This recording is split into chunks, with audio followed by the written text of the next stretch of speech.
Discipline is not a gift. It is a choice repeated after the feeling disappears. Most people wait for the mood. Winners move before the mood arrives. That difference changes everything. Your future is built in quiet hours, not the dramatic ones. The ordinary ones nobody praises. The hour you want to scroll. The moment you want to delay. The second you tell yourself later. That is where your life turns. Self-discipline is not becoming robotic or joyless. It is becoming someone your own goals can trust. When your actions obey your values instead of your impulses, confidence stops being talk and starts becoming evidence. Here's the truth. You do not need more hype. You need a structure that survives low energy. Most undisciplined lives have the same hidden pattern. Too much emotion leads and too little structure protects the mission. People think discipline means forcing harder every day. Usually, it means making fewer bad decisions before temptation shows up. The strongest people are not endlessly resisting distractions. They are building environments that stop distractions from dominating.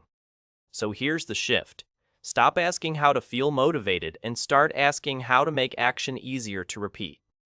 If you want unbreakable self-discipline, build something stronger than mood, boredom, excuses, and temporary discomfort. First, get brutally clear on what you are building. A blurry target creates weak effort and easy surrender. I want to do better sounds nice, but it never carries you through a hard morning or a drained evening.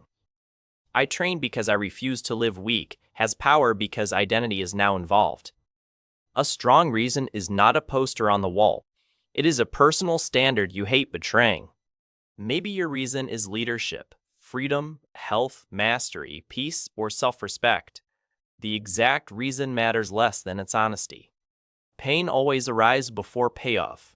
Meaning is what carries you across that gap without constant external praise. Write your reason in plain words. Make it sharp enough to challenge you when excuses start sounding intelligent.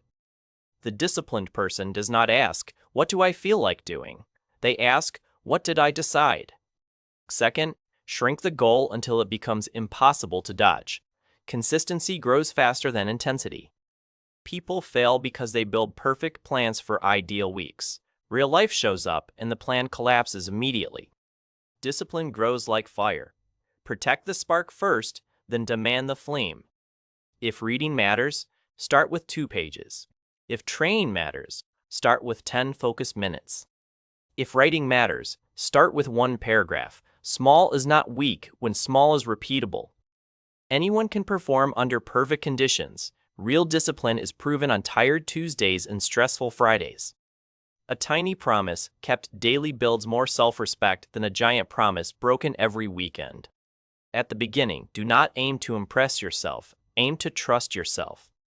Third, remove friction from good habits and add friction to destructive ones. Most people rely on willpower while living inside setups designed to make willpower lose. The phone sleeps beside the bed. Junk food waits at eye level. Workout clothes hide under yesterday's mess. Then people wonder why discipline feels impossible. It feels impossible because the environment keeps voting against the goal. Put the book where your hand naturally lands. Put the alarm across the room and the shoes by the door. Log out of the apps that steal your attention. Delete what keeps harvesting your focus in fragments. Use blockers, timers, meal prep, visible checklists, and prepared workspaces like they are part of your identity. Winners do not romanticize chaos. They build systems that make the right action easier than the wrong one. The easier the first step feels, the less room your mind has to start a debate. Fourth, decide your non-negotiables before the day begins. Weekdays usually begin with undefined standards. When everything is flexible, discipline gets renegotiated by mood every few hours. Pick 3 minimum actions that make the day a win, even when life gets noisy. It might be 20 minutes of training, 90 minutes of deep work, and 10 pages before sleep. Those actions are not dramatic, they are anchors. Anchors keep the day from drifting just because energy drops or someone else suddenly becomes urgent. Some days you will do more, and that is excellent. But your identity must survive ordinary pressure, not ideal conditions. Non-negotiables protect momentum. Momentum protects belief, and belief protects consistency. Fifth, master your transitions because that is where discipline usually dies. People rarely lose the day in one giant decision. They lose it in careless transitions. Waking up and scrolling, finishing lunch and stalling, ending work and dissolving into distraction. The mind loves open space because it can smuggle excuses into it. So create rituals that tell your brain exactly what happens next. When you wake up, stand up, drink water, make the bed, and avoid your phone. When work begins, clear the desk, start the timer, and open only the task that matters. When training time arrives, change clothes immediately and start the warm-up before your excuses form sentences. When the day ends, review the score, reset the room, and prepare tomorrow before rest begins. Discipline is often less about the big action and more about protecting the doorway into the action. Sixth, learn to act while uncomfortable instead of waiting to feel strong. This is where most people lose to their potential. They can handle effort, but not the discomfort before effort. Boredom feels like a stop sign. Doubt feels like evidence. Resistance feels like wisdom. But feelings are terrible managers of long-term goals because they report the present, not the future. You do not need to enjoy the run to start it. You do not need certainty to begin the project. You do not need confidence to make the call. You need willingness to move before emotions approve. But here's what winners do differently. They treat discomfort like a toll, not a verdict. The price of growth is often 10 unglamorous minutes at the beginning of the task you keep avoiding. Stay in that discomfort without escaping, and your mind learns resistance is temporary, survivable, and often meaningless. That lesson changes everything because discipline stops feeling like punishment and starts feeling like leadership. Seventh, keep promises to yourself in private, especially when nobody would know you quit. Self-discipline is deeply tied to self-respect. Break your word casually, and your future decisions lose authority. After enough broken promises, the mind stops believing your intentions and starts expecting surrender. So lower the drama and raise the honesty. Promise what you will actually do, then finish it completely. Do not promise 2 perfect hours if you know you will only give 20 honest minutes. Internal trust is rebuilt by believable action, not by dramatic declarations. The disciplined person is not the loudest. It is the one whose behavior makes its words credible. Eighth, track the behavior, not just the outcome. Outcomes move slowly, especially in the beginning.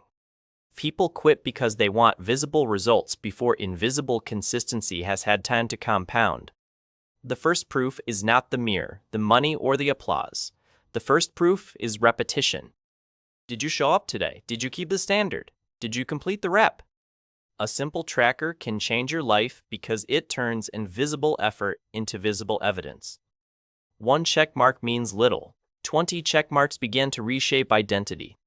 Now you're not someone hoping to become disciplined. You are someone with repeated proof of disciplined behavior. Track sleep, training, writing, focus blocks, spending, study time, or any behavior that anchors your mission. When behavior is measured, it becomes harder to lie and easier to correct quickly. Ninth, recover fast without turning one mistake into a personality. Many people are not destroyed by failure. They are destroyed by the story that follows failure. They miss one workout and label themselves lazy. They lose one morning and condemn the whole week. That mindset turns a mistake into an identity. An identity usually wins the long game. A disciplined person still slips. The difference is speed of recovery. They miss once, notice it, adjust in return, before shame gets the microphone. No spiral, no performance of self-hatred, just a calm correction and a fast return to standard. If you break the routine tonight, protect tomorrow morning like your future depends on it. Because it does. Perfection is fragile, but recovery is strong. 10th, protect your energy like it matters, because discipline is harder when biology is losing. People love making discipline sound purely mental. The body always collects unpaid bills. Poor sleep, constant stimulation, bad food, zero movement, and overloaded schedules make good choices more expensive. Then people judge their character when the real issue is depletion. Sleep more consistently. Eat like performance matters, move daily, breathe before reacting, reduce useless noise. You do not need a perfect life to be disciplined.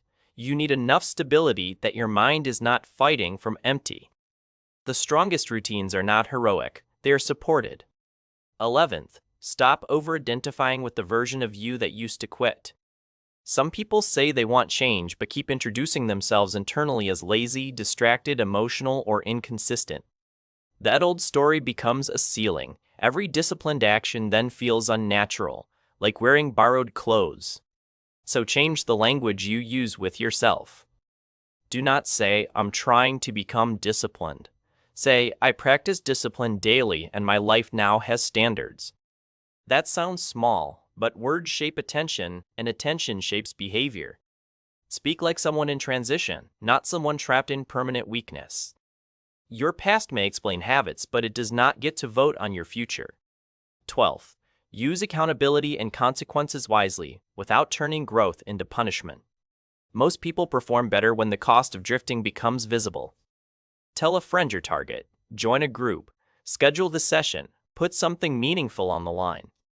Accountability is not weakness, it is structural wisdom. We lock doors even when we trust ourselves.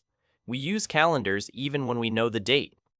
Smart people use external support because they care more about results than ego. The goal is not to depend on pressure forever. The goal is to use support until standards feel natural. And when identity deepens, you need less outside force because your own word starts carrying more weight. 13th, reconnect discipline to freedom instead of restriction. Most people link discipline with boredom, limitation, and loss, so their brain resists it before they even begin.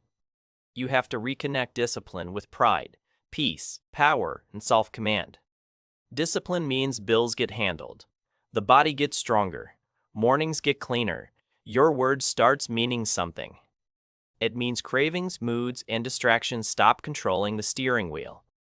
That is not restriction. That is freedom with structure. Start celebrating follow-through more than intensity. Be proud of the walk you took, the study session you kept, the urge you ignored, the promise you honored. The brain repeats what feels rewarding. Teach it that disciplined behavior belongs to the person you respect. 14th, make peace with boredom because boredom is part of mastery. Everyone wants the result. Very few people learn to respect repetition. That is why average people keep restarting while disciplined people keep compounding. The basics stop feeling exciting, so most people abandon them right before they start working. But mastery is rarely hidden in something complex. It is hidden in obvious actions repeated long enough to matter. The same lift, the same pages, the same walk, the same savings transfer, the same focus block. Boring to the ego, powerful to the future. If you can respect repetition, you become dangerous in the best possible way. The world is full of talented people who cannot stay steady. Steadiness is an advantage now. 15th, define discipline as self-command, not self-punishment. Too many people try to bully themselves into growth with shame, anger, and constant internal attacks. That approach may work briefly, but it usually breaks trust and drains endurance. Real discipline has firmness, but it also has clarity. It corrects without humiliating. It challenges without tearing down. It asks more from you because it believes more in you. That is real strength, not violence toward yourself, but leadership over yourself. You do not need to hate yourself into excellence. You need to respect yourself enough to stop abandoning your own future. When you understand that, discipline becomes less heavy and more powerful. It becomes alignment. Your values lead and your behavior follows. So what does unbreakable self-discipline actually look like in daily life? It looks like smaller promises kept relentlessly, especially when nobody is impressed and nobody is watching. It looks like a phone left outside the room, a checklist on the desk, and shoes waiting by the door. It looks like starting before you feel ready and refusing to turn one bad day into a bad identity. It looks like standards repeated so often they stop feeling like effort and start feeling like personality. And once discipline becomes personality, your life stops depending on emotional luck. You become steadier under pressure, sharper with your time, and more dangerous to your own limitations. Your confidence changes too, not because you talk bigger, but because you finally have proof. Proof from mornings you honored, tasks you finished, urges you outlasted, and standards you protected. That kind of confidence is quiet, but it is very hard to shake. So if you want to begin today, do not try to overhaul your whole life by tonight. Pick one meaningful habit, make it small, place it on the calendar, and remove the friction. Track it for 30 days. Protect it like a promise to the person you are becoming. Because that is exactly what it is, a promise, not a wish. You are not one burst of motivation away from transformation. You are one kept promise away from a stronger identity, then another, then another. One day people will call you disciplined as if you were born that way. They will not see the quiet reps, the resets after mistakes, or the mornings you chose again. But you will know your strength was built in ordinary moments.